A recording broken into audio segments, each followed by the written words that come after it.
Welcome, brave souls, to the chilling depths of horror in detail, the realm where the shadows whisper ancient secrets and nightmares come to life. I am your guide through the darkness, and on this channel, we delve into the spine-chilling world of Wendigo horror stories that will send shivers down your spine. First story, Wendigo Encounter. After hearing stories and looking stuff up online, I'm fairly sure it was a Wendigo. My son and girlfriend were attacked by something. We were camping up in the northernmost area of Washington. My girlfriend is incredibly superstitious, so she insisted we brought weapons.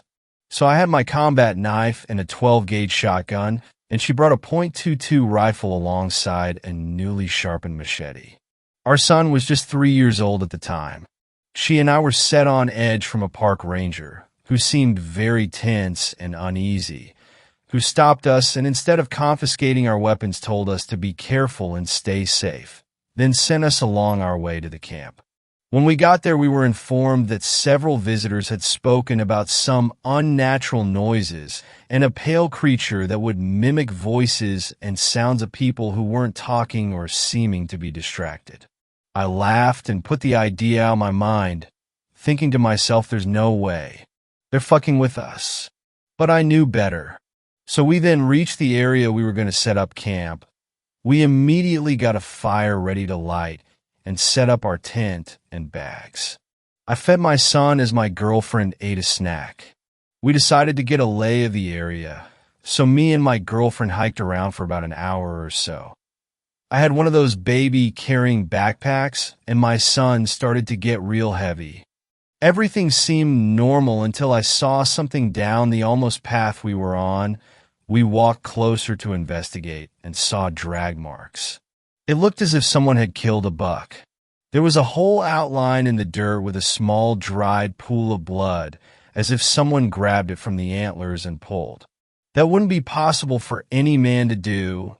The buck, or whatever it was, would have been way too big for that. Shaken, we rushed back to base camp and restarted the fire and hurried back into our tent. Too afraid to leave since it was dusk, by now we stayed inside the tent, and my girlfriend put our son to bed. Eventually, probably from the exhaustion of fright, we fell asleep. What must have been hours later, I awoke to a faint rasping sound that sounded like a child crying. I gazed outside in confusion and saw the outline of a creature that seemed to be a buck standing over something. It seemed to be about 20 feet away, but at a closer glance had unnaturally long limbs for a buck and was eerily tall. In sudden fear, I unloaded 2 shots into the creature and heard a loud blood-curdling sea. Our white-and-my girlfriend awoke screaming to the shots I had fired as I tried to explain what I had heard. To my surprise, the animal hadn't moved an inch. Then I noticed the stains on the side of the animal. It looked like blood was running down the edge, and lots of it. It stared at me deep into my eyes as I became petrified with fear. A sinister feeling of dread fell over me, as if it knew I couldn't move.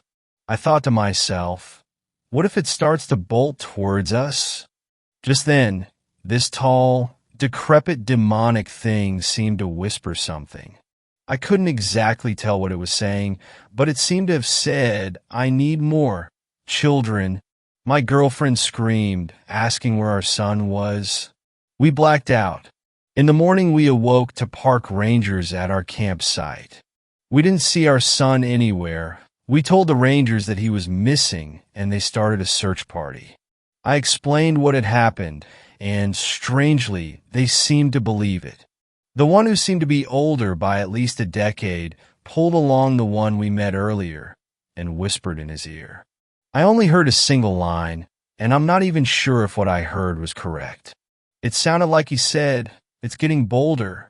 They didn't seem to want us by ourselves, so they waited with us while they continued the search. We stayed in a log cabin for 3 days with a forest ranger, when suddenly some rangers came into the cabin saying they couldn't find our son. My girlfriend starts to sob. I started to hate myself, thinking that I could have done something if I wasn't frozen in fear. We rushed outside, only to find some injured and frightened police officials. The rangers wouldn't tell us anything of what happened, or what they saw, or why the cops were scared shitless. All we know is that we don't have a son anymore. God help whoever goes into that forest next, and please, please don't bring your kids with you. Second story. What we saw in the woods. Why the hell would y'all even want to go out there? My grandmother would say in that thick Texan drawl before spitting a wad of dip into her snuff mug. She was like a firecracker, always startling you with a pop, even though you were the one who lit the match. My grandpa Joe, a towering man with calloused mitts for hands, would grunt in assent and flip to the next page of his morning paper. I miss them. My brother Jesse and I are cleaning out their house after my grandmother passed, reminiscing on the mostly fond memories we shared. We were raised here, taken by our mother in the dead of night to flee the terrors of my drunken father.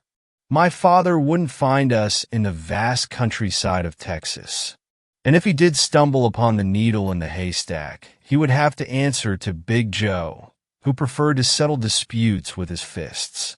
My mom made the right call. Dad was never able to find us.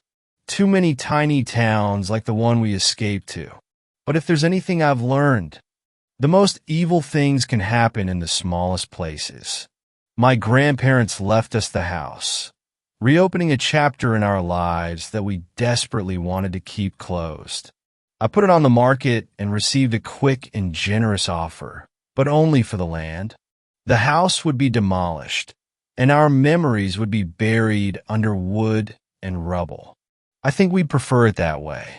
Behind the house is the vast East Texas forest, but our neck of the woods is a little different. Most folks from other towns use their woods. They hike, fish, or even camp in the beautiful landscape that only a higher power could have created. We don't go in ours. There's a small trail where you can let your kids play, but soon it ends abruptly, and you're staring at a long metal chain with a rusty sign, which firmly reads, "Keep out." No one really knows why the section of the forest is closed off. If you ask the city official, they'd say it's because the area is privately owned by a real estate developer, though no one can remember the company's name. There were rumors that several people went missing over the last 40 years because there are no trail markings maintained paths, and that's why we're not allowed to explore.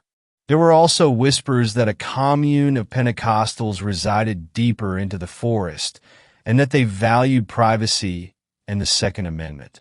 The story is that the original church in town splintered back in the 1920s, and the other half set up their own community. Now, this was actually true and documented by parishioners of that time, but there's no evidence that the different factions retreated into the woods. It didn't stop rabble-rousers from claiming they had crossed the boundary and explored the other side. Stories were varied, but all came to the same conclusion. People were living in those woods. Some told stories of stumbling across makeshift shelters and tents surrounding a campfire. Others regaled tales of seeing shadowy figures dart behind trees in fear of seeing an outsider. Jesse and I were naturally curious and rambunctious, as most twin brothers could be. We scaled every inch of the trail, but reluctantly heeded our grandmother's warning of never venturing beyond the boundary. We were fascinated about what could be out there and discussed our theories before bed. Our friends were also outdoorsy, and our fascination with the uncharted territory soon became an obsession. "Well, why don't we just fucking do it?" our friend Mikey said while we shared a cigarette in the park. We looked at him quizzically. "We're about to start high school. Let's see what the damn fuss is about." Not seeing a reason not to, we devised a plan to trek the rest of our woods. It was me, Jesse, Mikey Bird, Wyatt Rhodes, and his older cousin Dewey, who had just received his Eagle Scout award. Dewey was odd, but we felt a trained outdoorsman was the best person to lead the expedition. We decided to leave around 7:30 p.m., as my grandparents would be asleep, and my mom was still out of town for work. We get at least 1 hour of daylight before sunset to explore the forbidden green space. I remember feeling nervous as I laced my old hiking boots and carefully applied bug spray. We could hear Big Joe snoring in the other room, and Jesse and I snuck out the kitchen door and galloped toward Mikey's house. We were the last to arrive. Dewey was messing with his compass in his full Eagle Scout uniform while Wyatt and Mikey pensively shared another cigarette. We set off, gliding through the mile-long trail that led to the other side. The sun had shifted to a blood-orange hue, and we were surprised to see dark clouds loom overhead. "Huh," Dewey said, shifting his thick round glasses. "The weatherman didn't say there would be rain today." "Of course you watched the weather," Wyatt said, rolling his eyes while Mikey and I muffled our snickers. "Do we turn back?"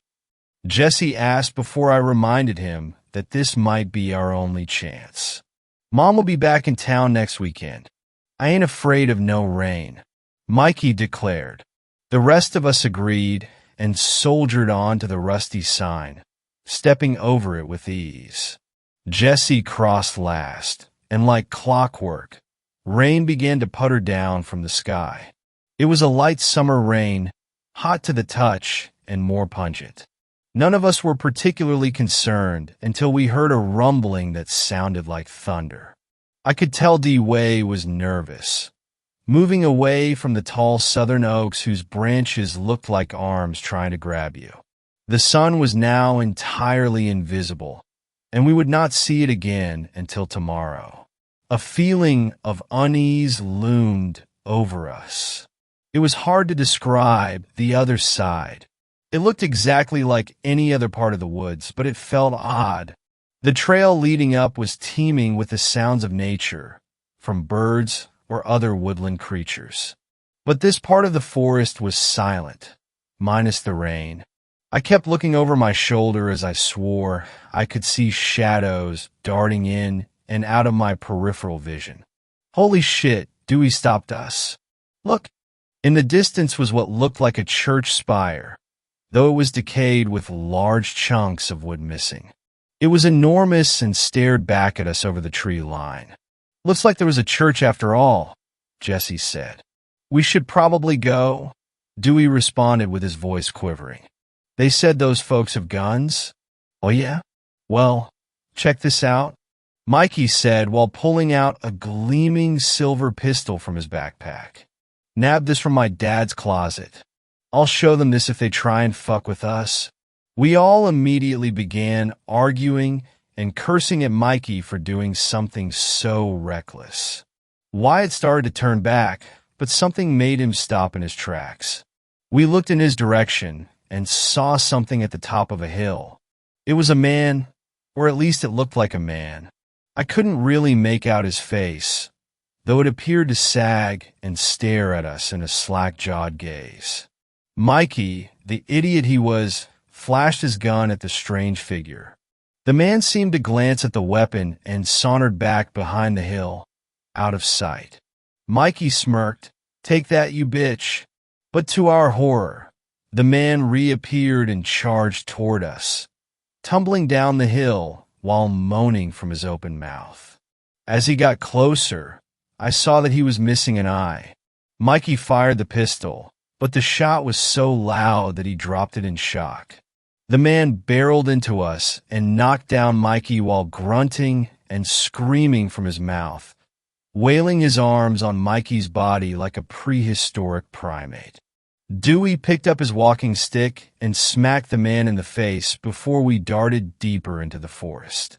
My ears were still ringing when we collapsed in exhaustion in an unknown clearing. The tall spire was closer, and torrential rain slammed down on us. "You're an idiot, Mikey," Wyatt sputtered, digging his knuckles into the soaked earth. We all stood up to brush ourselves off, eager to return home. But there was one issue. Dewey was missing. We started to panic, screaming for Dewey's name into what seemed like the void. Dewey had everything we needed to get out of there in his backpack. Now we were alone, shivering and unable to see far ahead of us. After finding our way for a bit, we heard whistling. I didn't know the tune back then, but now I know it was in the Hall of the Mountain King. The whistling echoed loudly through the forest, and we noticed it was coming directly from the spire. We followed the melody until we reached the bushes to the spire's entrance. The spire was not connected to any building, and it looked like it had been moved by a crane and onto the ground. A makeshift doorway was cut at the bottom. We could hear muttering and banging from inside the tower. Lightning lit up the room behind the entrance. There was a silhouette of a large man in the entryway. His back was turned to us, but it became clear it wasn't the man who attacked us earlier. The man, whistling his tune, then walked around back with something slumped over his shoulder, revealing a tied-up Dewey with terror in his eyes. We crept toward the spire and tried to untie Dewey, but the knots were too thick, and Jesse and I quit the Scouts after 3rd grade. I remember the smell being terrible, like rotten eggs and spoiled meat. Mikey found a table saw nearby and began furiously cutting the ropes until we freed Dewey. "We have to go now," he screamed, and we tumbled out of the spire, only to be greeted by the massive man from earlier. He was wearing a full rain suit, and an old welder's mask was on the top of his head. I remember him chuckling and then whistling like my grandpa did when it was time for supper. The floodlight from the top of the entrance lit up. I looked around and saw various heads pop out from under the bushes, each with their faces contorted in either rage or horror. There must have been a dozen figures, but I'm not sure I would call them human. The beasts leapt toward us, and Jesse helped me to my feet as we barreled through the trees. The sound of screaming and agonizing groans followed us, and I was too scared to even look back but heard the shuffling of legs chasing after me. We kept running until Dewey tripped over the chain boundary. The rest of us toppled over him, with wet mud painting our faces. I whipped around and saw the reflections of a dozen eyes before they turned around and went back into the forest. We stayed on the ground for at least an hour, hyperventilating and cussing. I sat up when my heart rate finally slowed down and asked just what the hell had happened. Dewey, still exhausted, sputtered out what he saw. After hitting the man with his walking stick, an unknown figure grabbed Dewey, who put a funny-smelling cloth over his face, and he went unconscious. When he came to, he was tied to a metal pole and was staring at a wooden table with what looked like a mannequin lying on it. But Dewey soon realized it was a body. The figure returned and began muttering a language Dewey didn't understand. A flash of lightning hit the top of the spire and traveled down a wire to the table, causing the body to jolt and convulse before going silent. The man shook his head and left, and we came in to untie Dewey. We said nothing. Jesse and I didn't leave the house for almost a week until our mother returned for her work trip. We then uneventfully began the school year, never venturing to the other side, except for Dewey. Dewey graduated from high school that year near the top of his class. I expected him to end up at Texas A&M or UT Austin, but instead he disappeared. Some folks claimed to see him at local dives, chatting with itinerant strangers, or spending most of his time on the trails. While smoking a joint by myself on the trail one night, I thought I saw Dewey slip behind the rusted chain and cross into the forest. Curious as to what he was up to, I followed him. I kept my distance, but Dewey walked forward purposefully, not bothering to even look down at his shoe. Even though I was a little stoned, it didn't take long to realize where he was headed. The spire soon came into view, and Dewey slipped behind some bushes. I knelt down to look and saw him dragging trash bags into the tower's entrance. Following him was the gargantuan man with the welder's mask we saw last summer. I ran as fast as I could back home, In the morning, my grandparents found several dead birds neatly aligned on their porch. They blamed our cat, Archie, but it felt like a warning to me. I was never going back to those woods ever again. Until last night, while blowing off some steam with Jesse, we ran into our old pal Wyatt. After shooting the breeze, I asked if Wyatt had heard from Cousin Dewey. Wyatt grimaced and shook his head. Turned into a recluse after y'all left for college. Did some time in county lockup for trespassing at the local cemetery around 10 years ago. Haven't seen him since. Jesse smirked. He always was an oddball, wasn't he? Wonder what he's up to now. I had a feeling. That night, I couldn't sleep, tossing and turning, until I had a horrifying realization. Our grandmother was laid to rest in that cemetery. The ground was probably still fresh under her headstone. I flew back to my grandparents' house from our motel in my truck. I tore into the old shed and took the carbine Grandpa Joe kept from his time in Vietnam. I ensured it was clean and set off on the trail, soon reaching the rusted chain boundary. I crossed the other side, feeling like I was stepping into a new dimension. The forest went silent, seeming untouched from when we were children. I carefully made my way toward the spire, gripping my grandfather's gun until my knuckles turned white. I think I hear faint whistling in the distance.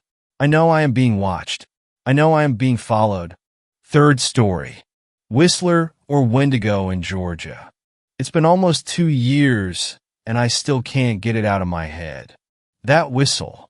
Growing up in the mountains of North Georgia, camping and hiking were things me and my brother did so often it was second nature. So anytime Ryan and I had a break from school, we would head straight for the woods.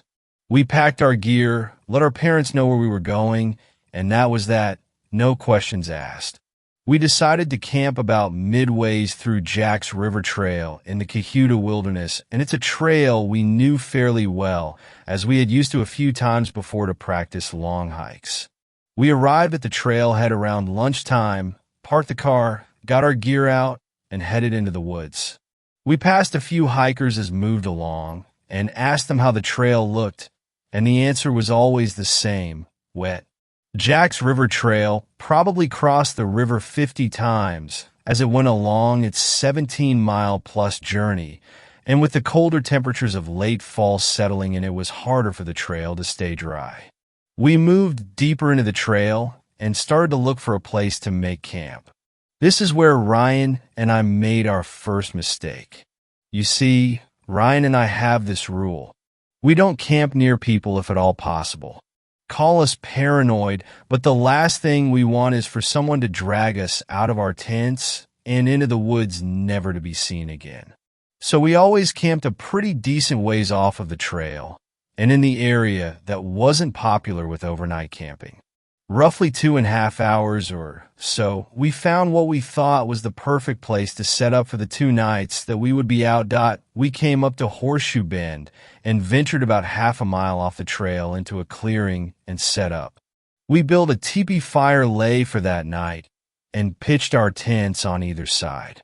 After setting up and unloading, we decided to walk back to the trail and go exploring around some of many swimming holes Jack's River had to offer. This was during Thanksgiving break, and I remember being surprised at how few people were on the trail. Maybe it was the weather or the fact that this was early in the week, but there didn't seem to be anyone hiking, much less staying the night. Around 5 o'clock, Ryan and I headed back to camp to start our fire, make dinner, and settle in for the night. As soon as the sun began to set, the cold rushed in.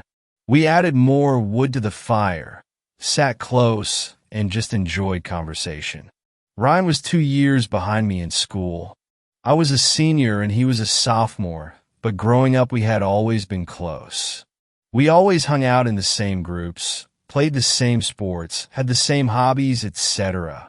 Around 9, we were settled comfortably around the fire.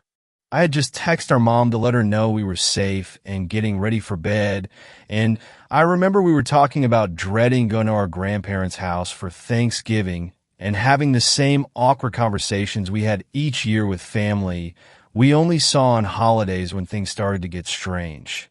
We were no stranger to sounds in the woods, and these woods were full of animals, from deer to black bears, and even the random wild boar. If you are in the woods enough, you learn to distinguish certain sounds, and what we were hearing I can only chalk up to as odd. What Ryan and I heard was what sounded like someone sneaking around slowly just out of eyesight. With an animal walking on four legs, you hear a tighter group of steps, but what we were hearing sound very distinct to what a human sounds like when walking slowly or trying to move without making much sound. I remember we both pulled out our flashlights and shone it in the direction we felt the sounds were coming from, but that is what was so weird. Whenever we would fix our lights on a spot, we thought the sound were coming from the location of the sound would suddenly change. It was as if there were multiple people walking around us. That's when the whistling started. At first I thought it was the wind, and I remember thinking maybe the wind is just throwing leaves around, and what we are hearing is nothing but the wilderness around us. Ryan looked at me and asked if I was hearing that. I didn't answer and was trying to focus hard on each individual sound. 2 consecutive notes with roughly a 3 to 4 second gap, and then 2 more consecutive notes. Over and over again. Ryan kept asking if I heard that, and I put my finger to my lips trying to keep him from talking. The fear I felt was incredible. My jaw was tight, my fist clenched, knowing I wasn't ready for whatever was out there if it was anything at all. The whistling continued for what felt like forever, but thinking it through was maybe 5 minutes when Ryan finally yelled out into the darkness. "Hey! Quiet!" The whistling stopped. The crunching of the wood stopped. Nothing. I was pissed. I looked at Ryan with a "what the hell" look, and he shrugged his shoulders. "I had to do something," he said. I shook my head. We sat there in silence for a few minutes when the woods erupted with noise. Something or someone was running in a circle around our campsite. The whistling came back. 2 consecutive notes with the same 3 to 4 second gap, and then 2 more consecutive notes. How could someone whistle this loudly without cracking while also running? I was done. I stood up, shining my flashlight in all directions, trying to catch a glimpse of whatever was screwing with us. Nothing. It felt close enough to touch, but we never saw a thing. That's when the movement stopped, but the whistling was still constant. It was so loud, inhumanly loud, that I looked at Ryan and told him to call the police. Now this is the part one will never forget. The part one never liked to talk about. While Ryan was on the phone with the dispatcher and telling them our location and what was going on, I stepped around the fire towards my tent. Inside my bag, I had a 6-inch fixed blade that I always carried and thought I would feel a bit more comfortable with it in my hand more than just my flashlight. That is, I want to unzip my tent, trying to keep my eyes toward the woods. I heard some movement directly in front of me. I swept my light up in front of me, and for maybe 2 seconds I saw it. Whatever this person or thing was, it was about 5 feet up in a tree. Everything about it was long. Its arms, legs, neck, fingers, everything. And it was fast. As soon as the light hit, it launched backwards off of the tree. I heard it land, but it either jumped an impossible distance or landed in a thicket because I heard it but never saw. I don't think I have ever yelled so loud. I ran back to where Ryan was and sat down. He kept asking me what I saw, but I couldn't answer. I just kept thinking about what I saw. Maybe 10 minutes later, we saw a couple of flashlight beams coming through the woods, and about 3 guys came into view asking if everything was okay. I settled a bit and started asking them if they had seen or heard anything. All they said was they heard a lot of movement, and then heard my scream, and that's when they headed in our direction. I tried to explain what had happened without sounding crazy, but it didn't seem to work. One of the guys walked around a bit and came back and said he didn't see anything. Ryan told them that we called the police, and roughly 30 minutes later, a park ranger showed up. Ryan and I tried explaining everything to him, but he just chalked it up to either a curious animal or some campers trying to mess with us. Either way, Ryan and I decided we weren't staying the night. We packed our stuff up and walked out of the woods with the ranger. He took our statement and we got in our car and drove home. Ryan and I don't talk about what happened that night, but neither of us have been back to Jack's River Trail, and will probably never go back. Fourth story. The White Thing in the Woods. The following happened in a nearby woods when I was in 7th or 8th grade, late 1980s, and to this day, I have no idea what it was or why it happened. I'll preface this story by saying that, although I was fairly young when it took place, I had literally grown up in the middle of a forest and spent just about every free moment out among the trees. I never had any fear of nature, and by the time I was in middle school, I was already a pretty competent hunter and tracker and could identify just about any animal by its tracks, sounds, and/or scat. I'd had close-up encounters with groundhogs, raccoons, deer, and even coyotes and great horned owls, which is why whatever my friend and I encountered that day confuses me. I was at my friend R's, also a burgeoning outdoorsman, house one afternoon, and we decided to walk to a small woods maybe a quarter mile from his house just to check it out. I think it must have been late fall or early spring because the trees were bare, the ground was muddy, and it was chilly outside around 40-50 F. We weren't looking for anything, it was just something to do. So we walk over, enter the woods, and just start walking around, talking, and looking at the trees and the occasional bits of trash people had left behind. Eventually, we wander apart from each other by maybe 30 yards. There's not much overgrowth, so we can still see each other. It was about this time that I started getting that being watched feeling. A second later, out of the corner of my eye, I catch a glimpse of a white flash 4 or 5 feet off the ground. It seemed to come from or dodge behind one of the trees. It wasn't light exactly, but more like a very white object of undefinable shape and size. I looked around for a minute but never did see anything else and figured it was just my eyes playing tricks on me. So I went back to exploring. But then it happened again, and still I couldn't see anything when I looked around more directly. After a few seconds, the flash, or white object, seemed to appear and disappear among the trees in different directions. One time it would be off to my left, and then a few seconds later, it would be to my right or just behind me. I was a little freaked out, but mostly just really curious as to what was happening. This went on for maybe 3 or 4 minutes. Right about then, I noticed that it was standing next to me, looking pale and shaken up. "I think we should go back now," he said. I have to admit, I was a little disappointed, but I had never seen him look or act quite that way before. Usually, the kid wasn't afraid of anything and was a little bit of a troublemaker. So we trudged out of the woods and back onto the little gravel road that ran to it and headed back toward his house. I didn't say anything the whole way back.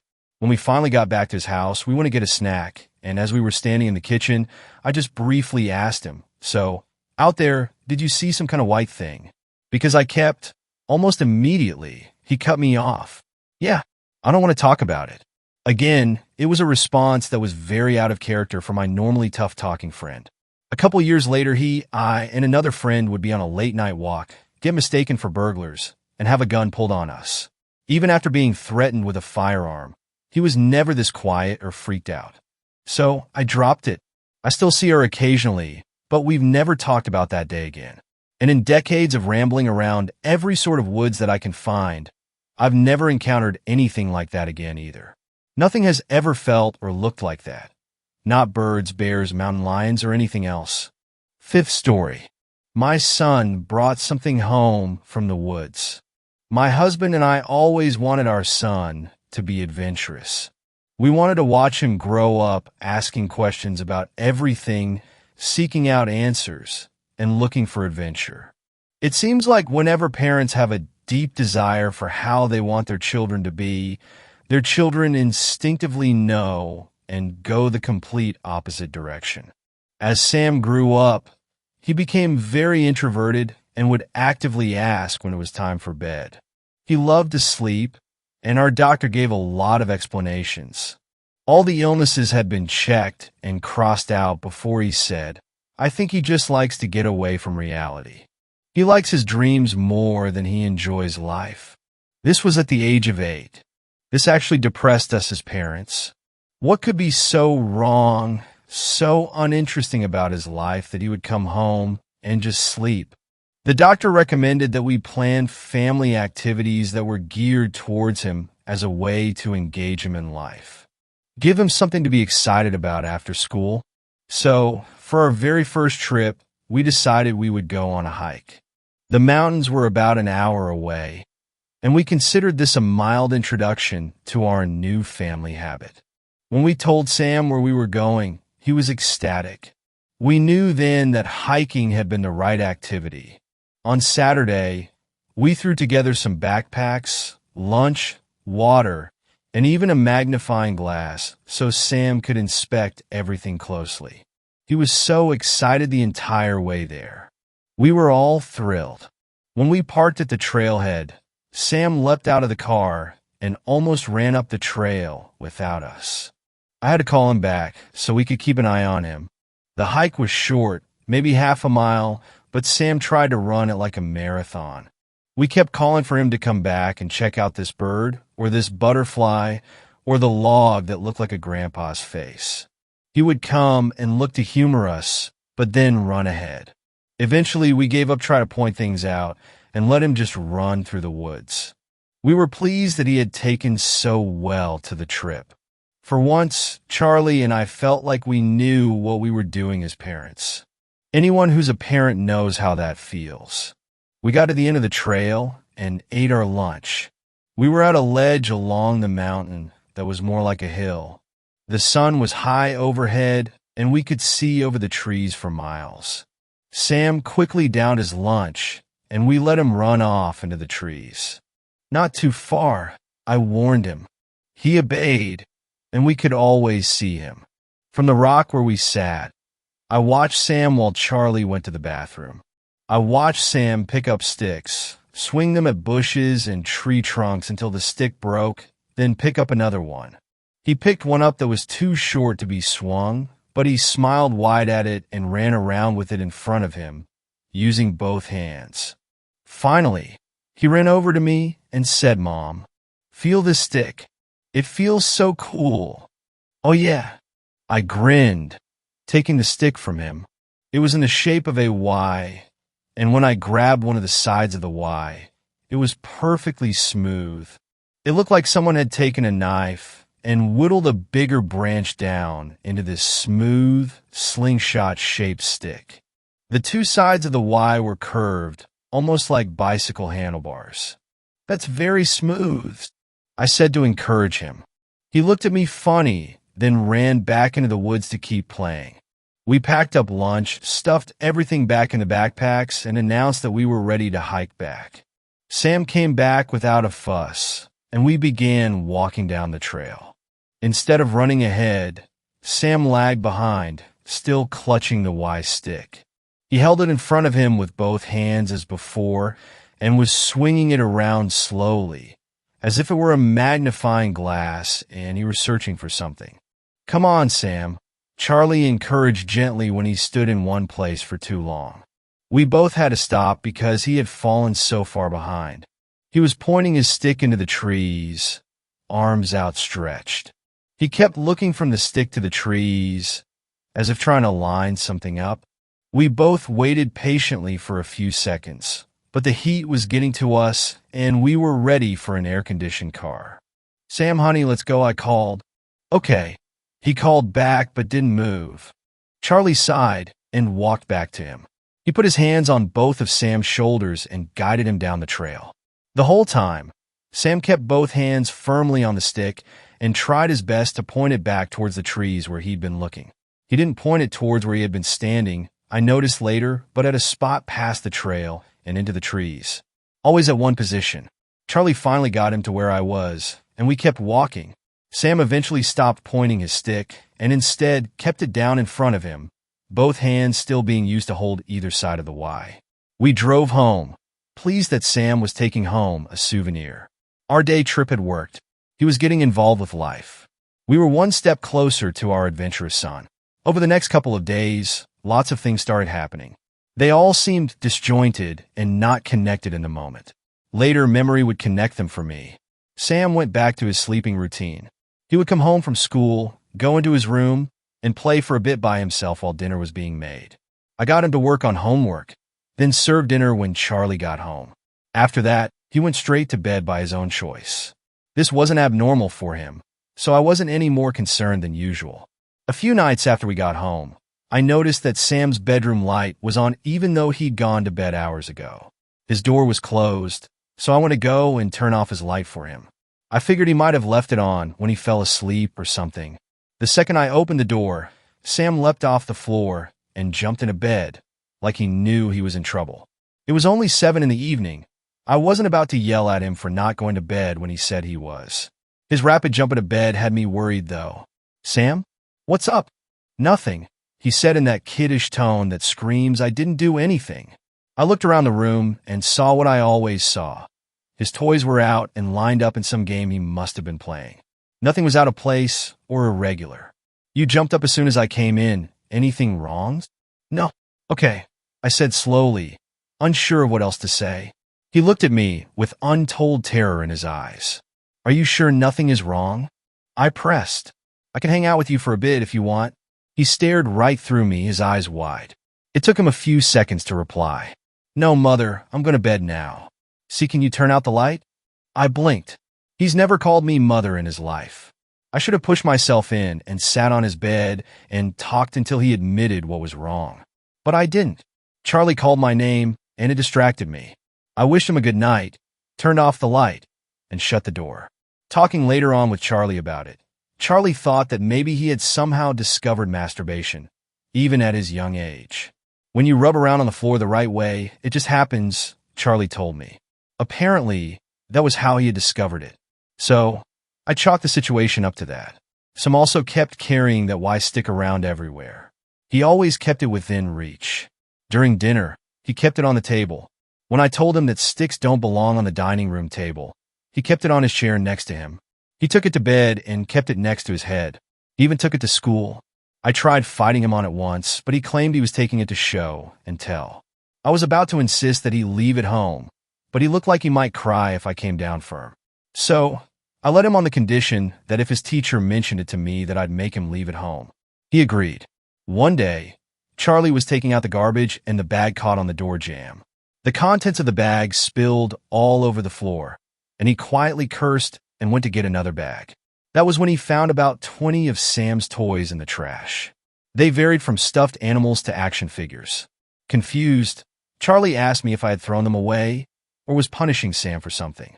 I told him no, and was equally puzzled. Sam, for some unknown reason, had been throwing his own toys away.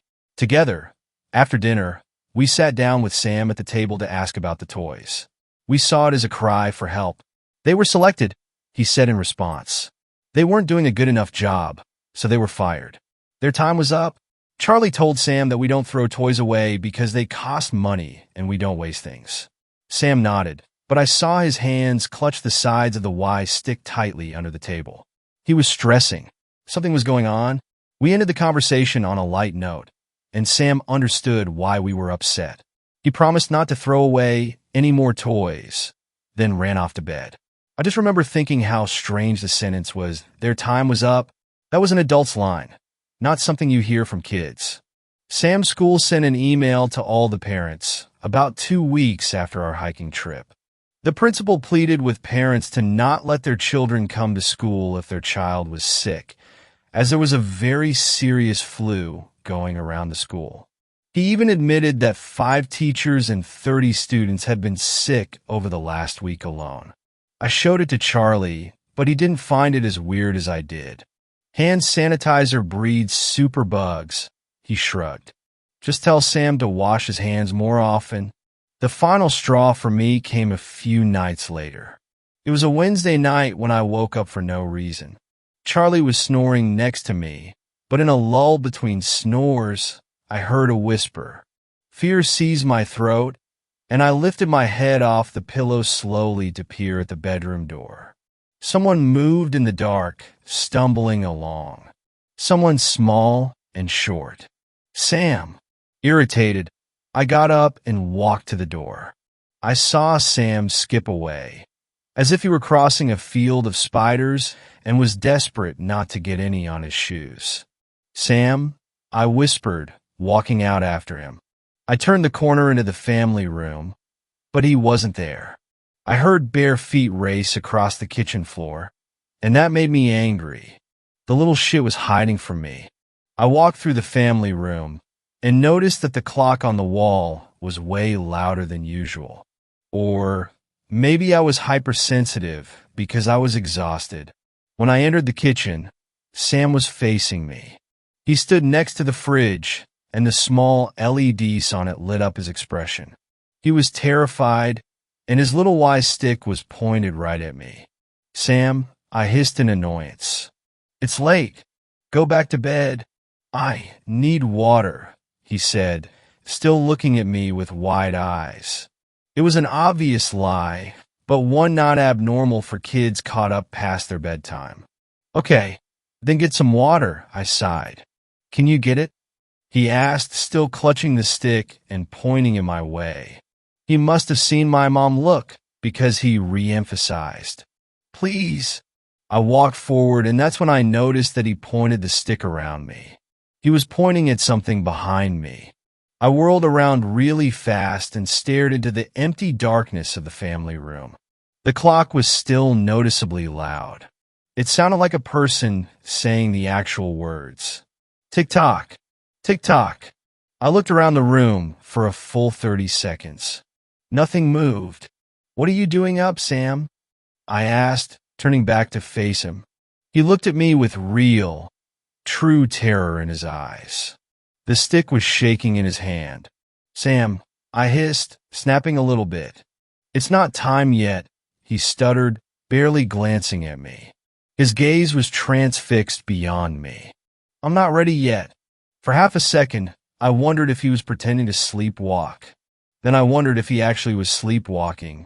Then my tiredness washed over me, and I got irritable again. "It's time for bed," I insisted, walking towards him. Still, he kept his eyes behind me, and the stick pointed into the family room. Okay, he said, defeated as I approached. He took slow, unwilling steps towards the family room. I stood behind him, watching to make sure he went to bed. I saw his head look back and forth, scanning the room as he entered. He was looking for something. He looked back at me with uncertainty. Suddenly he screamed, "Emma, watch out!" I instinctively whirled around, hands up and ready to attack whatever was there. Nothing. Nothing but darkness and the far kitchen wall. I ground my teeth and glared down at him. He was still shaking, pointing his stick into the empty kitchen. I was beyond annoyed now. The stick had been out of control for weeks. "I think you need a break from this," I said, snatching the stick from his hand. No, he screeched. Sam practically leapt at me, but I jumped out of the way. This was the only way, I assured myself. This stick wasn't healthy after all. Don't! He cried and yelled, following me through the family room and into the hall.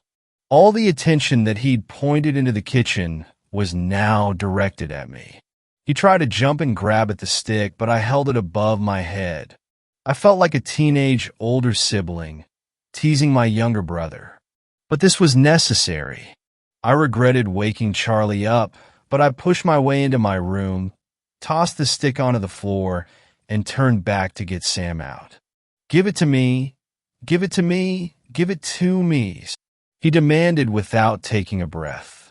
I pushed him out and shut the bedroom door. I flipped the lock on the handle and sighed. "What's going on?" Charlie mumbled. I took the stick away.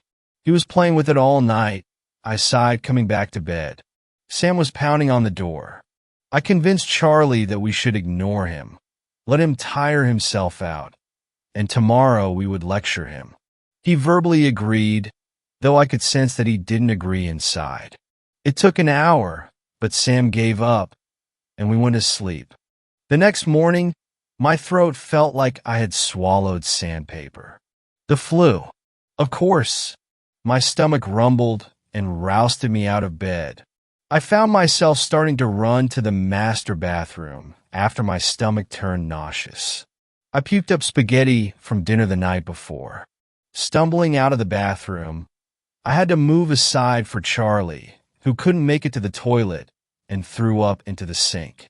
"Not you too," I sighed sympathetically. I haven't been this sick since I was a kid, he moaned, rinsing his mouth out. I rubbed my eyes, still tired from Sam's ordeal last night, and got in the shower with the lights off, hoping it would help my light sensitivity. Charlie decided to call in sick and rest for the day. I got ready for the day, so I wouldn't lounge around in my pajamas all day, feeling even more sick. When I was completely ready, I unlocked the bedroom door and stepped out. Sam was nowhere in sight, which meant he had gone back to bed. Good. Sam, I hope you're getting ready for school, I said loudly. No reply. I went to his room and found the door shut as usual. I twisted the handle and pushed, but the door was stuck. The hell? I muttered quietly. Using my shoulder, I shoved hard against the door. I heard a clatter, then the door opened. As I entered, I saw three things right away. 1. A chair had been placed under the door handle, preventing it from opening easily. 2. The window was wide open, with the screen missing. And 3. Sam wasn't in his room. We called the police immediately after searching the house from top to bottom. If we hadn't called them, I have no idea where we would have started. Should we have driven around, looking for him? Called his friends' houses to see if they knew where he was? The police were helpful, and I spent a miserable half-day sitting by the phone, puking my guts out and worrying about Sam. The police were out driving around, searching for Sam with his picture taped to their dashboards. Charlie was dead asleep when I wandered into the bedroom, debating lying down, but I couldn't sleep while Sam was missing. The sickness would let me, of course, but the guilt of falling asleep while this was going on was too much. I saw the stick, which had landed partially under the bed when I threw it last night. All this because of a stick? Maybe the doctor was wrong. Maybe he did have something wrong with him, but it was mental, psychological. Maybe instead of a doctor, we should take him to a psychologist. In an attempt to stay awake, I decided to search the house for the 15th time.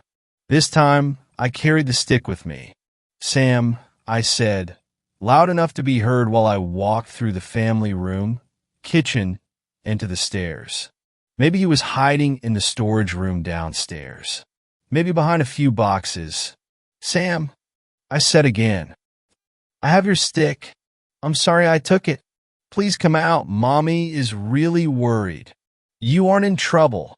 I descended the stairs, and halfway down I thought I heard him reply. It was faint, far away. The words were impossible to make out. Sam, I cried desperately, spinning around on the stairs to try and figure out if he was upstairs or downstairs. Out of the corner of my eye, I saw a leg dart around the corner at the bottom of the stairs towards the storage room. My hunch was correct. I sped down the stairs and turned the corner. The door was closed. I tried to twist the handle, but he had locked it. Sam, honey, open the door, please. I pleaded while reaching for the key at the top of the door frame. When he didn't unlock the door, I stuck the key in and twisted. The door popped open to reveal our pitch-black storage room. The room was in the middle of the house and had no windows. It contained our water heater and the control system for the heat and AC. The room was so large, though, that Charlie had built shelves for us to keep our seasonal decorations, our camping supplies, and extra food and water. Sam, I said more quietly, feeling uneasy. Something about the room was getting to me. How does the clock tick, Mother? Sam said from somewhere in the room. I froze.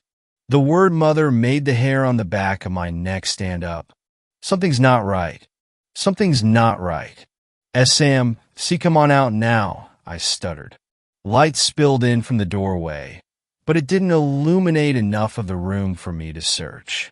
I slowly stepped toward the center of the room, where a string hung down from a single bulb in the ceiling. With one hand, I kept a hold of the stick. With the other, I reached out to search for the string. I couldn't see it, but I knew it was there somewhere. Suddenly, The door slammed shut, and at that exact instant, my hand brushed against hair. Long, greasy hair my shoulder height. Sam wasn't that tall. The hair was tangled and long. I yelped and jumped back, startled by the door and the hair simultaneously. Sam giggled. "Do you know how the clock ticks?" It came from my left, along the wall. The hair had been to my right. What else was in here with us? I was paralyzed. I couldn't see a damn thing. My phone was upstairs, so I couldn't use that as a flashlight. The ceiling light was somewhere in front of me, and the door was somewhere behind me. Every time I started to reach out, I remembered touching the greasy hair and recoiled. "Charlie!" I called upward, hoping he could hear me, hoping he was awake. "Tick-tock, tick-tock," Sam said again. My brain instantly remembered the sound the clock had made the night before. It was the same voice, faintly a voice, and faintly background noise at the same time.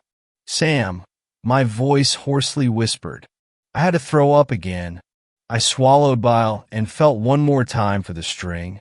It brushed my hand, and I jumped back before realizing that I was feeling string, not greasy hair. Resolutely, I launched my hand out and grabbed at the string.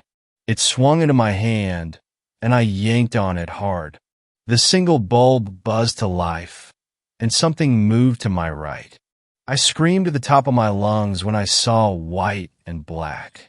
It's taken me a long time to place the shape, but now I'm certain. A deer's skull partially covered by stringy hair darted away from the light, circling behind me. In absolute terror, I squeezed my eyes shut and didn't dare open them. In the battle for fight or flight, I turned into the ostrich, burying my head and hoping it didn't see me. I started sobbing and wanted to run for the door, but I was too scared to open my eyes. "Mommy!" Sam called from my left. I didn't respond. I was sobbing too hard. "Mommy, help, I'm stuck." Very, very slowly, I moved one finger and looked to the side. Sam was huddled up on the top shelf. I couldn't see his face, but I saw jeans and his favorite shirt. "See, come down and let's go," I whispered. "I can't, it's gonna get me," Sam whimpered. I tried hard not to sob again. "Come and get me, please," he begged. I fought through the terror and stepped toward the shelf, still covering my face and using a small gap in my fingers to navigate. When I reached the shelf, I closed my eyes and held my arms up. "Climb into my arms, Sam. I'll get you down and we'll go get your dad." My voice broke at the end. "I'm stuck. My shirt is caught," he cried. Okay, I said, trying to be brave for him. "Guide my hand to where it is, and I'll get you loose." He paused. "It's at the back of the shelf. You can't reach." I bit my lip to stop its trembling. With both eyes still closed, I placed my hands on the top shelf and my foot on the bottom shelf. The stick was placed on the shelf, so I could use both my hands. I hoisted myself up so I could reach and balance precariously. "Where is it, honey?" I asked, refusing to open my eyes. "Reach here," he said, and I could feel him rotate so I could reach over him. I did, and my hand ran straight into a mess of tangled, greasy hair. My eyes opened in shock. It stared back at me for only a millisecond. In that millisecond, it spoke, not with words, but in my head. "Do you know how the clock ticks? It is fed by death." The shelf under my feet collapsed, and as I fell, my hands pulled the shelf until it toppled over, coming down on top of me. I woke up in the hospital, much to Charlie and Sam's relief. It was a tumult of information and questions. They asked why I was down there, and instead of sounding insane, I said that I'd been searching for Sam again just in case. Sam had been found walking on the road in the general direction of the hiking spot. He wasn't very far, thankfully, and was unharmed. When Charlie practically yelled, asking why the hell he had left in the middle of the night alone, Sam said he needed to find another stick to stop the monsters. The police were, of course, recommending that he talk to a psychologist. They'd overheard the conversation. Charlie didn't wake up until the police were at our door with Sam in hand. That was about an hour after the shelf had collapsed on me. Sam and Charlie had gone looking for me in the house and found me under the collapsed shelving. The police had been right there, thankfully, and I was rushed off to the hospital. Some of my ribs were broken, and so was my left leg. The shelf that had collapsed on me had held our camping tent, the fake Christmas tree, and a few other half-empty boxes. I was lucky that it wasn't the food storage shelving. The door was locked when they got to it, and the key wasn't in the lock, so they had to break it down. The second Sam saw the scene, he apparently stood over me in a protective stance, looking all around. Charlie left to get the police before they left upstairs. A couple of days after I got released from the hospital, and after Charlie had recovered from a flu that knocked him off his feet, I got to talk to Sam. I asked him outright what had been going on. It took a few minutes of him denying that anything was wrong. I saw the monster. I admitted, which a parent really shouldn't do to their child. You did? He asked incredulously. I nodded. You and Dad never saw them before. When did you see them? Them? I asked nervously. Sam told me what had been happening for the last few weeks. He had stumbled upon the stick by literally tripping over it. It had spoken to him, and he took it to play with it. Whenever he had the stick, he could see the monsters. They were scary, but they stayed away when I pointed the stick at them, he said. A few of them had followed us home, walking alongside us on the trail. They came into the house at night and snuck around. They came into Sam's room, our room, everywhere. They told me that someone had to die. They told me that you had to die. So, he offered the monsters toy sacrifices to satiate their hunger. But they were unsatisfied. Whenever I didn't have the stick, I could feel them try to grab me. But they stayed away whenever I had the stick. They kept telling me that your time was up. Whose time? Yours, Mommy. They sat with him at night and changed TikTok at him. They tried to convince him to put the stick down. They offered him candy that the big, blurry man pulled out of thin air. At school, they followed him and said they would hurt people until he put away the stick. 5 teachers and 30 students got the flu while they threatened that. He held onto the stick as often as he could and patrolled the house at night to keep them out of my room. That was until I took the stick. Apparently, he had grabbed the stick from a skeleton in the woods. It looked like an animal skeleton. He had seen another one just like it when he got the first one, so he was going to go back and get the second one so the monsters would stop smiling. One had followed him on the streets, he said, but now they were all gone. And after looking through the mess of the collapsed shelving, so was the stick. Sam told his psychologist about our conversation. His psychologist told me very angrily that I should not have admitted anything like that because it fed into his delusions. He was being looked at for possible schizophrenia. I'm thinking I should be tested too. How else do I explain everything that happened? One detail stands out that I can't explain. I had unlocked the door to the storage room and left the key in the handle. So why was the key found dangling from the light bulb string? Thanks a lot for watching the video till the end. Subscribe to our channel Horror in Detail. Drop your opinions/suggestions in the comment section and like the video as it helps with the YouTube algorithm.